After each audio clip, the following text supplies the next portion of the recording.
Est-ce que tu as l'impression d'être prise en otage, soit d'une situation, d'un job, de ton entreprise ou d'une personne?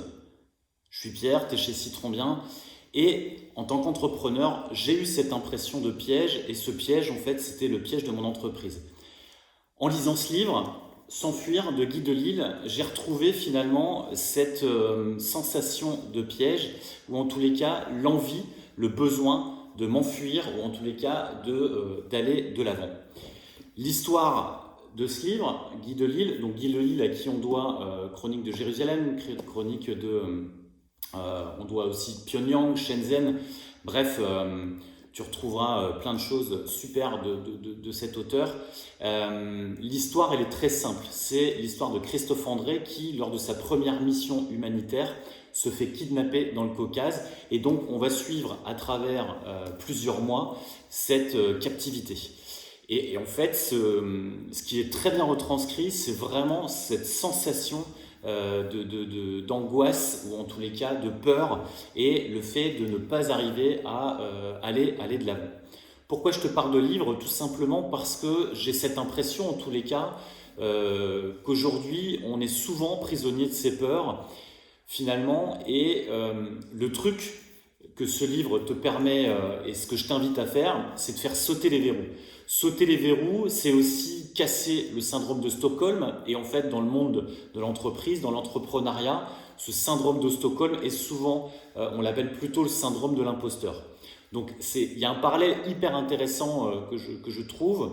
Et finalement, j'ai aussi retrouvé quelque chose dans mon quotidien d'il y a quelques années, d'être prisonnier de mon entreprise, d'être prisonnier du mode de fonctionnement, du modèle économique, du mode d'organisation assez traditionnel.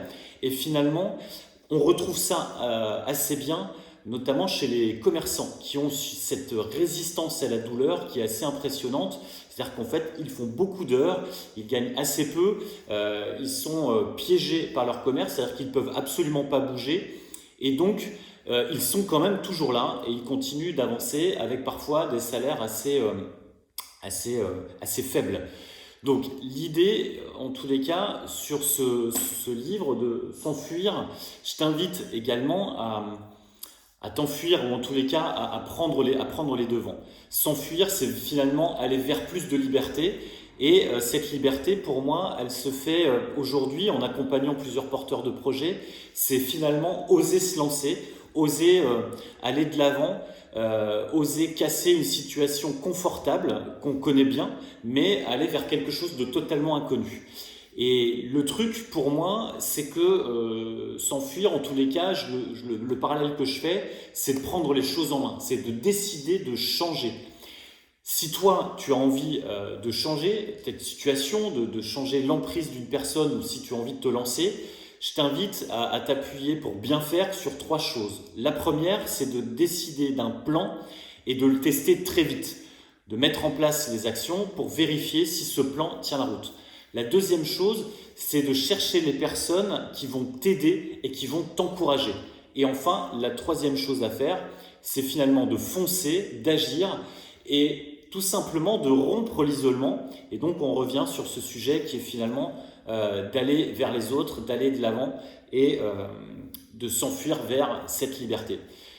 La vie est trop courte, donc profite bien, lis ce livre si ça t'intéresse, ça te fera une belle bulle de liberté et de détente.